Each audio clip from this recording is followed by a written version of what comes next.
Morning, Chan. Morning. I'm wondering, does your plan with the quarterbacks include maybe mixing and matching them with different units? In other words, one quarterback that maybe is third team right now playing first, the first team guy playing second, stuff like that?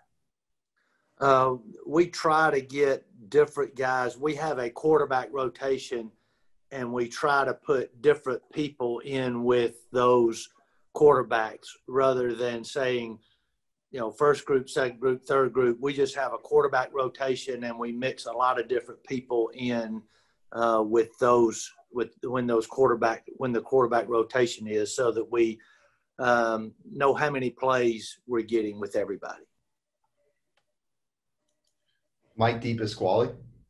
Good morning, Coach. How are you? Fine. I wanted to ask you, when this whole process was underway for you to come back to the Dolphins, was it Coach Flores that reached out to you, or did you reach out to him? We talked, at the end of the year there, and they called me and wanted to know if I was interested. Travis. Hey, Coach, good morning. I wanted to ask you about the communication factor here of the first week of padded practices. How would you evaluate the way calls are getting in and out of the huddle and communicated to the rest of the offense here in the first week? It's been good. It hadn't been perfect. We still have some people not used to hearing the play call the way we do it. You have to listen in sequence. Okay, linemen hear one thing.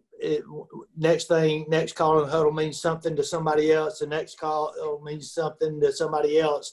So you have to listen to the sequence and make sure you're listening to your thing that you need to pay attention to.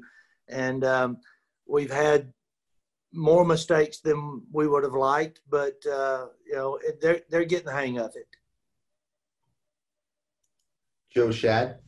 Good morning, Chan. I read that the NFL is considering allowing teams to pump artificial crowd noise into their stadiums.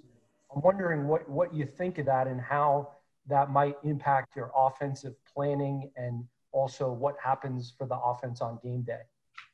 Well, I haven't heard any official word on that.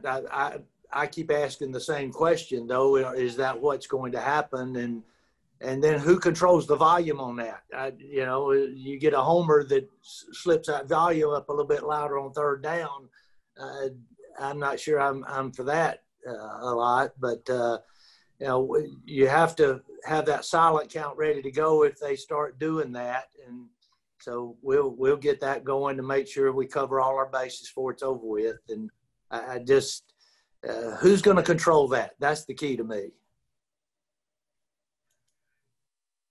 Omar. You expressed concern about communication from the offense. Is that just something that having no OTAs is creating an issue with? I mean, and how long do you think it will take them to grasp this, considering the season opener's like 20-something days away? Well, I said we've had a couple of issues. If that was our biggest problem, I would be feeling really, really good right now.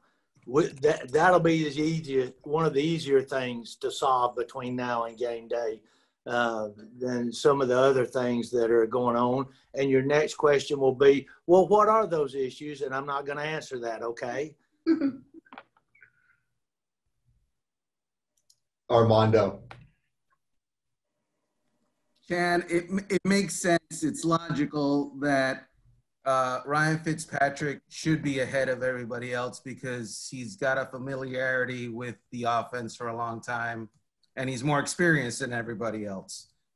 Is that advantage, is there any way that advantage can be bridged between now and the opener? By whom? By anybody. You only got two other candidates. Yeah, right. He does have more knowledge.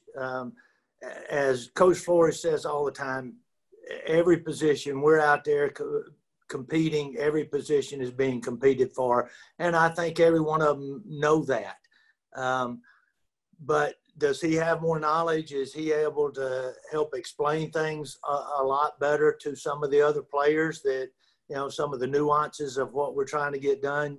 Yes, he has that ability and he has that knowledge, and it does help him.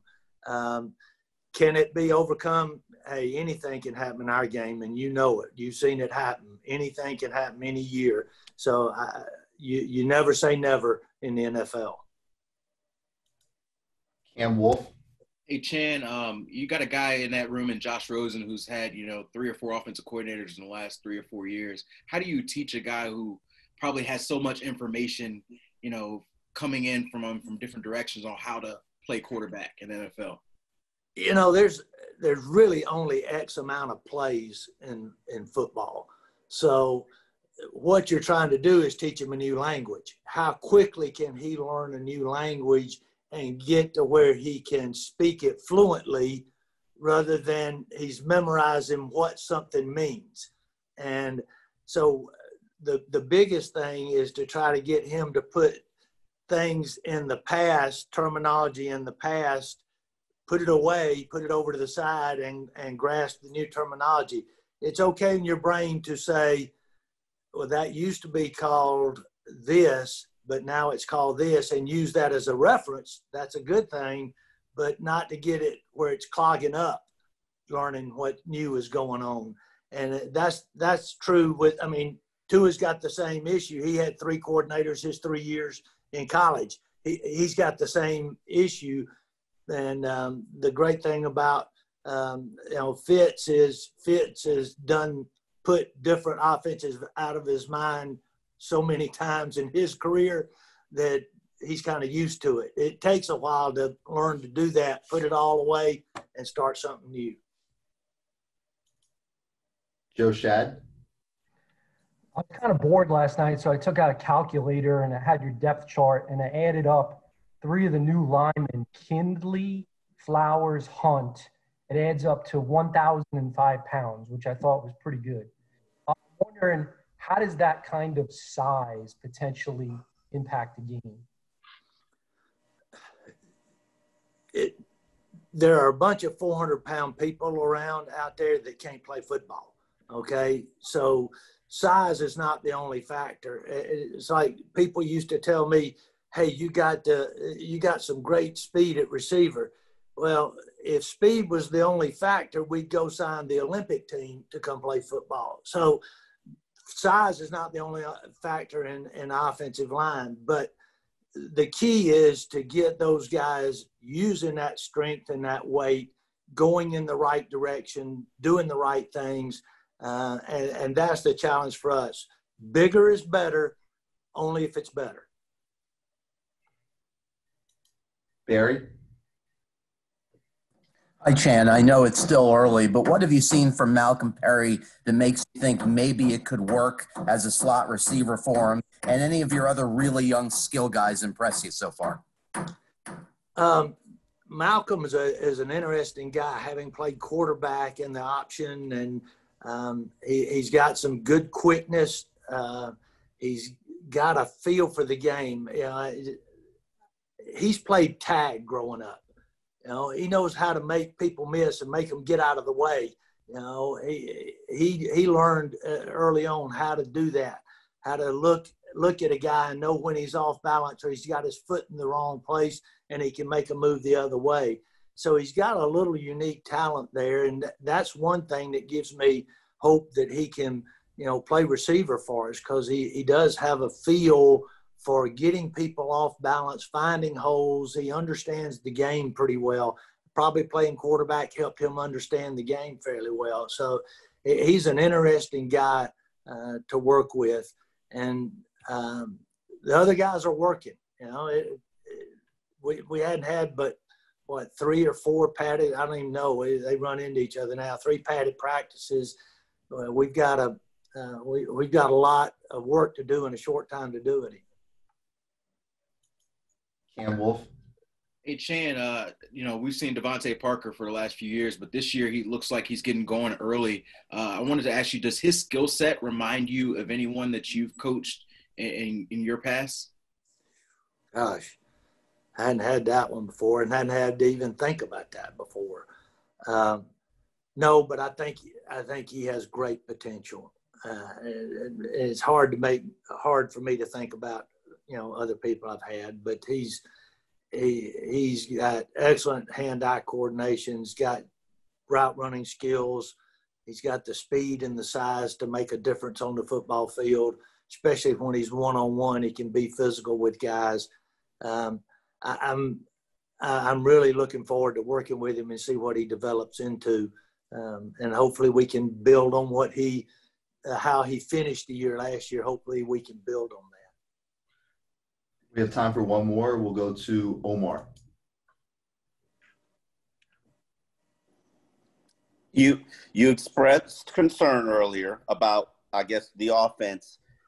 Is it I know you're not going to tell us what it is, but right. Do you feel comfortable with the personnel that you have? Well, as a coordinator, you get excited about what guys can do. You don't fret about what they can't do. So you take the guys and take their skill set and the things that you're excited about, and you try to put them in position to be successful. And I think we have a set of guys on our football team that give me some excitement about what we might be able to do with this crew.